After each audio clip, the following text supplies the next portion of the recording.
আর এবার নজর রাখবো উত্তর 24 পরগনা, যেখানে এক স্কুল ছাত্রী, অষ্টম শ্রেণীর ছাত্রীকে শ্লীলতাহানি করা হয় এমনটাই কিন্তু অভিযোগ উঠে আসে। তাও আবার চতুর্থ শ্রেণীর এক অস্থায়ী কর্মী নাকি শ্লীলতাহানি করে এমনটাই অভিযোগ উঠছে। এরপরেই কিন্তু স্কুল চত্বর আমরা দেখেছি গত সকাল থেকেই স্কুল চত্বর বিক্ষোভে ফেটে পড়েছিল। ঠিক এই জায়গায় দাঁড়িয়ে সন্ধ্যাবেলা এখনও কিন্তু বিক্ষোভ চলছে, এমনটাই কিন্তু দৃশ্য আমরা আপনাদের সামনে এই মুহূর্তে একেবারে এক্সক্লুসিভ তুলে ধরছি। স্কুলে ছাত্রী শ্লীলতাহানির অভিযুক্ত অস্থায়ী কর্মী এবং তাকে ঘিরে বিক্ষোভ, একেবারে চাঞ্চল্য ছড়িয়েছে গোটা এলাকায়, উত্তপ্ত গোটা এলাকা। এই মুহূর্তে টেলিফোন লাইনে রয়েছে প্রতিনিধি তন্ময়। প্রথমে জানতে চাইবো, আমরা যে দৃশ্য দেখতে পাচ্ছি একেবারে পুলিশের সঙ্গে ধস্তাধস্তি, গ্রামবাসীদের পুলিশের সঙ্গে একেবারে লাঠিচার্জ করা হচ্ছে, পুলিশ লাঠিচার্জ করছে, এমন দৃশ্য কিন্তু উঠে আসে। এই মুহূর্তে ঠিক কি পরিস্থিতি তন্ময়? দেখো, এই মুহূর্তে কিন্তু স্কুলের যে শিক্ষিকারা ছিল তারা আটকে ছিল, তাদের কিন্তু বাড়ি ফেরানোর ব্যবস্থা করা হচ্ছে। ঘটনার সূত্রপাত যদি তোমাকে বলি, একেবারে স্কুলে এক চতুর্থ শ্রেণীর কর্মী, সে কিন্তু অষ্টম শ্রেণীর এক ছাত্রীকে কিন্তু শ্লীলতাহানির অভিযোগ উঠেছে। তারপরে কিন্তু ছাত্রীরা একেবারেই আরজি করার পরে কিন্তু একেবারে বনগাঁতেও কিন্তু জাস্টিসের দাবিতে আন্দোলন শুরু করেছে। তারা কিন্তু একেবারেই বনগাঁ বাগদা যে সড়ক রয়েছে সেটা কিন্তু তারা অবরোধ করে দেয় এবং পুলিশ আশ্বাস দেয় যে প্রধান শিক্ষিকা তাদের কাছে ক্ষমা চেয়ে নেবেন। তারপরে কিন্তু অবরোধ ওঠে, কিন্তু পরবর্তীতে সেখানে কিন্তু যুক্ত হয় অভিভাবকরা।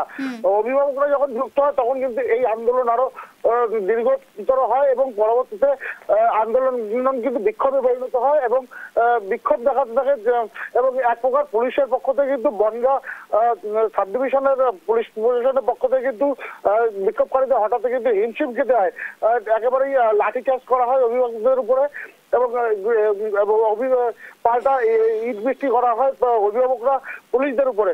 এই ঘটনা কিন্তু 3 জন পুলিশ কর্মী ইতিমধ্যে আহত হয়েছে এবং এই মুহূর্তে কিন্তু স্কুলের যে শিক্ষক শিক্ষিকা রয়েছে তাদের কিন্তু বাড়ি ফেরানোর ব্যবস্থা করছে পুলিশ এবং এটার গায়ে বেশ কয়েকজন পুলিশ কর্মী আহত রয়েছে বলে খবর পাওয়া যাচ্ছে। কয়েকজন বিক্ষোভকারীকে কিন্তু আটকও করেছে পুলিশ। বর্তমানে স্কুলে যিনি অভিযুক্ত তাকে কি গ্রেফতার করা হয়েছে? হ্যাঁ, তাকে অবশ্যই গ্রেপ্তার করা হয়েছে। তাকে কিন্তু যেটা জানানো হচ্ছে যে যখন পুলিশ তাকে প্রথমেই নিতে গিয়েছিল তাদের হেফাজতে, তখনই কিন্তু ছাত্রছাত্রীরা তাকে কিন্তু একদম আটকে দেয় এবং পুলিশের সামনেই স্কুলের চেয়ার টেবিল থেকে শুরু করে জানলা দরজা সমস্ত কিছু ভাঙচুর শুরু করে স্কুল ছাত্রীরা।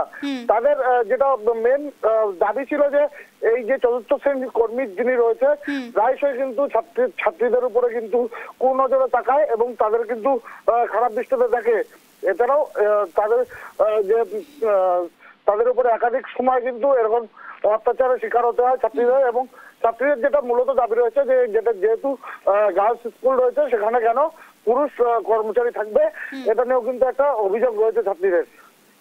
একেবারে তন্ময়, প্রশ্ন তো এখানে উঠে আসে, যেখানে গার্লস স্কুল বালিকা বিদ্যালয় বলা যেতে পারে সেখানে পুরুষ কর্মী রয়েছে, প্রথম প্রশ্ন তো সেখানেই উঠছে এবং দ্বিতীয় প্রশ্ন উঠছে স্কুল কর্তৃপক্ষ তারা এতদিন কেন বিষয়টি দেখছেন না, নজর দেয়নি। আর আজ যখন বিক্ষোভে সামিল হয়েছে অভিভাবকরা, সেই অভিভাবকদের উপরেই লাঠিচার্জ করা হচ্ছে, এটি কি মেনে নিচ্ছে অভিভাবকরা তন্ময়? দেখো, একেবারে মেনে নিচ্ছে না, কারণ তারা যেটা জানাচ্ছে যে এরকম ধরনের ঘটনা এর আগেও কয়েক মাস আগেও ঘটেছিল স্কুলে, তখন আন্দোলন এতটা বড় হয়নি। তবে এবার যেহেতু একেবারেই যে ছাত্রী তাকে কিন্তু একেবারে জামা কাপড় ছেড়ে দেওয়া হয়েছে এবং মুখে একাধিক আঁচড়ের দাগ রয়েছে, এমন এই যে বর্বরচিত ঘটনা, এই ঘটনা নিয়ে কিন্তু একেবারেই প্রথম ছাত্রছাত্রীরা একেবারেই ইতিমধ্যে বিক্ষোভের চোট ফেটে পড়ে এবং শিক্ষিকাদের কিন্তু একেবারেই ঘরের মধ্যে দরজা বন্ধ করে রেখে তারা কিন্তু বিক্ষোভ দেখায় এবং একাধিক জানলা দরজা ভেঙে ফেলা হয়।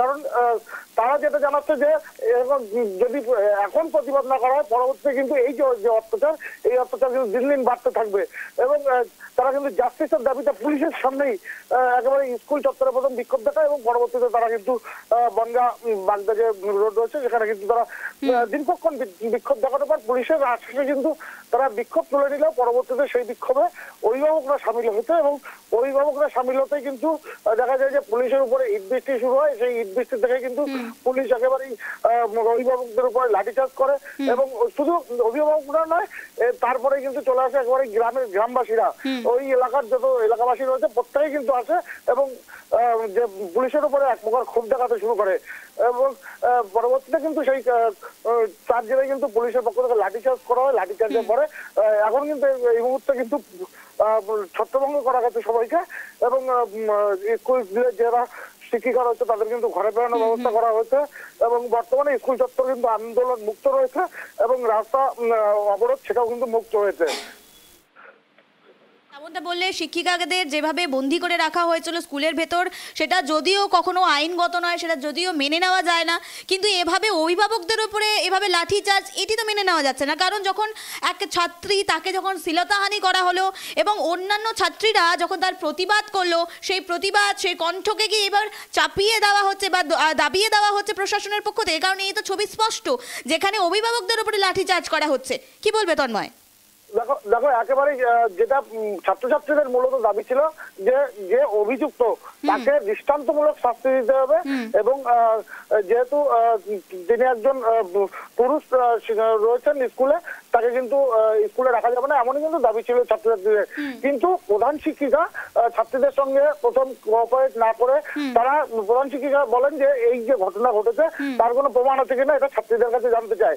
এই যে প্রমাণ আছে কিনা জানতে চাওয়াতে কিন্তু ছাত্রীরা বিক্ষোভে ফেটে পড়ে। কারণ সেই ছাত্রীটির শ্লীলতাহানির মতো ঘটনা ঘটে, তার সঙ্গে তার কিন্তু যখন স্কুলে আসে তার কিন্তু কোথাও স্কুল ড্রেস কিন্তু কোথাও ছেঁড়া ছিল না বা মুখে আঁচড়ের দাগ ছিল না। যেটা বলতে চাচ্ছে ছাত্রছাত্রীরা যে একেবারে চতুর্থ শ্রেণীর যে কর্মী রয়েছে তিনি কিন্তু করেছে এবং বেশ কয়েকজন তারা ছাত্রীরা একসঙ্গে মিলে বই জমা দিতে গেছিল সেই যে চতুর্থ শ্রেণীর কর্মচারী তার ঘরে, এবং সেই চতুর্থ শ্রেণীর কর্মচারী তিনি কিন্তু বেশ কয়েকজন মেয়েকে সরিয়ে দিয়ে যে অষ্টম শ্রেণীর ছাত্রী তাকে কিন্তু ধরে রাখে এবং তাকে কিন্তু পরে শ্লীলতাহানি করে, এমনটা কিন্তু অভিযোগ রয়েছে। এবং তন্ময়, তোমার থেকে জানতে চাইবো আরেকটি বিষয়। বাংলার বুকে বারংবার নারী নির্যাতনের কথা উঠে এসছে, বারংবার ধর্ষণের কথা উঠে এসে, গণধর্ষণের কথা উঠে এসে, এবং এবার শ্লীলতাহানি, তাও আবার অষ্টম শ্রেণীর এক ছাত্রীকে। সেখানে এই যে বারবার যে প্রতিবাদ করা, ছাত্রীদের প্রতিবাদ, ছাত্রীদের বিক্ষোভ, বারবার কি শাসক দলের পক্ষ থেকে বা প্রশাসনের পক্ষ থেকে কণ্ঠরোধ করা হচ্ছে? বিরোধী দলগুলো তারা কি বলছে? কিছু তারা প্রতিক্রিয়া দিয়েছে এই বিষয়ে? দেখো এই মুহূর্তে কিন্তু স্কুল চত্বরে কোন রকম রাজনীতি না করেই একেবারে অভিভাবক অভিভাবিকা এবং গ্রামবাসীদের তরফ থেকে কিন্তু এই বিক্ষোভ করা হচ্ছে।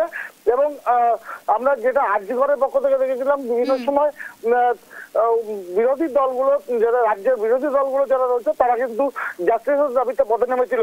এখানে কিন্তু একেবারে ছাত্রছাত্রীরা কিন্তু জাস্টিসের দাবিতে কিন্তু তারা কিন্তু বিক্ষোভে সামিল হয়েছে। এখানে কিন্তু ছবিটা ভিন্ন রকম, কারণ এখানে কিন্তু কোন রকম তৃণমূল, বিজেপি, সিপিএম কোন পার্টি যুক্ত হয়নি। এখানে কিন্তু অভিভাবক কিন্তু জাস্টিসের দাবিতে তারা পথে নেমেছে। জাস্টিস তো এখানে কোথাও দেখা যাচ্ছে না, বরং অভিভাবকদের উপরে লাঠিচার্জ করতে দেখা যাচ্ছে প্রশাসনের। একদমই, জাস্টিসের বদলে কিন্তু অভিভাবকদের কিন্তু খেতে হলো মার এবং তাদের কিন্তু হাজতবাসের মতো ঘটনা ঘটছে। কারণ বিক্ষোভকারীদের মধ্যে কিন্তু বেশ কয়েকজন কিন্তু রয়েছে যারা কিন্তু অভিভাবক রয়েছে এবং বিক্ষোভকারীদের মধ্যে বেশ কয়েকজনকে আটক করেছে পুলিশ। কারণ পুলিশের পক্ষ থেকে যেটা জানানো হচ্ছে যে পুলিশকে তারা আঘাত করেছে, পুলিশের সামনে তারা চেয়ার টেবিল ছুঁড়ে মেরেছে, তাতে পুলিশকে আহত হয়েছে এবং পুলিশ কর্মীদের ইট ছুঁড়ে মেরেছে, এরকম ধরনের ঘটনা ঘটেছে। তার জন্য কিন্তু একেবারেই রীতিমতো পুলিশের তরফ থেকে কিন্তু অ্যাকশন নেওয়া হয়েছে, সুমোটো মামলা দায়ের করে তারা কিন্তু ধন্যবাদ তন্ময় আমাদের সঙ্গে থাকার জন্য। অত্যন্ত গুরুত্বপূর্ণ একটি খবরের দিকে আমরা নজর রাখছি, যেখানে স্কুল ছাত্রী তাকে শ্লীলতাহানি করা হয় এমনই অভিযোগ উঠে আসছে অস্থায়ী কর্মীর বিরুদ্ধে। চতুর্থ শ্রেণীর অস্থায়ী কর্মী তিনি অষ্টম শ্রেণীর এক ছাত্রীকে শ্লীলতাহানি করে, এমনটাই কিন্তু অভিযোগ সকাল থেকে উঠে আসছিল। সকালে স্কুল চত্বরে একেবারে বিক্ষোভ দেখা গিয়েছিল, প্রতিবাদ দেখা গিয়েছিল ছাত্রছাত্রীদের। পাশাপাশি সেই প্রতিবাদে সামিল হয়েছিল অভিভাবকেরা। তারা বলছিলেন আমাদের বাড়ির মেয়ে বোনরা যেভাবে এখানে শিক্ষা প্রাঙ্গণে আসছেন শিক্ষা গ্রহণ করতে, সেখানেই তারা অসুরক্ষিত, সেখানেই তাদের হেনস্থার শিকার হতে হচ্ছে। এই বিক্ষোভ কিন্তু আমরা সকাল থেকেই দেখেছি, কিন্তু এর পরেই বিক্ষোভের চিত্র যেন একেবারে পরিবর্তন হয়ে গেল, যেখানে দেখা যাচ্ছে ছাত্রীদের যারা পিতামাতা রয়েছে অর্থাৎ অভিভাবকরা তাদের ওপরেই পুলিশ এবার লাঠিচার্জ করছে, যাতে এই বিক্ষোভ যাতে তারা বন্ধ করে দেয়, বিক্ষোভ যাতে থামিয়ে দেওয়া যায়। কিন্তু আদতে এই বিক্ষোভ আগামী দিনে কতদিন চলবে বা কিভাবে চলবে সেদিকেই কিন্তু থাকছে প্রশ্ন। যদিও এখন পরিস্থিতি স্বাভাবিক রয়েছে, তবে পুরো বিষয়টি নিয়ে কিন্তু ইতিমধ্যেই উত্তেজনা একেবারে চরমে।